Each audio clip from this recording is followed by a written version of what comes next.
శ్రీరామ్ మన సోమ గోరక్ష కార్యకర్త రోజు గట్కేశ్వర గోరక్షకు వెళ్తే ఈ ఎంఐఎం కొడుకులు గోరక్ష బండి ఆపడానికి పోతుంటే గన్ ఫైర్ చేసి బుల్లెట్ కొట్టి మన ఛాతీలో కొట్టినాం. ఇది ఏ దేశంలో ఉన్నాం మనం?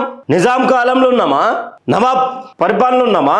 ఒక హిందూ బిడ్డ మీద గన్ ఫైరింగ్ చేసారు, ఇమీడియట్ గా తీసి ఛాతి మీద బుల్లెట్ కొట్టిండంటే ఎంత గట్స్ ఉంటే, ఇదే పోలీస్ శాఖ వాళ్ళకు భయపడి ఉంటే ఈరోజు ఈ గన్నులు తీసి ఫైరింగ్ అవుతుండేనా? ఎంతో మంది రౌడీ షీటర్లు గంజాయి బ్యాచ్ వాళ్ళు ఎవరెవరో ఉన్నటువంటి ఉత్తరప్రదేశ్ ఈరోజు క్లీన్ స్వీప్ కాలే, పోలీసులు పండబెట్టి దొక్తలే. ఆడున్నటువంటి పోలీసింగ్ కి ఈడున్నటువంటి పోలీసింగ్ తేడా అయింది.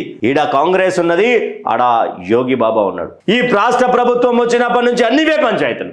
అసలు ఏం చేస్తున్నారు? ఎక్కడ పోయింది? హోంశాఖ మంత్రిగా ఉన్నటువంటి రేవంత్ రెడ్డి గారు దయచేసి గద్దె దిగిపోండి. మీరు గన్నులు పెట్టుకునే తిరిగే సంస్కృతి తెలంగాణలో ఉన్నదా?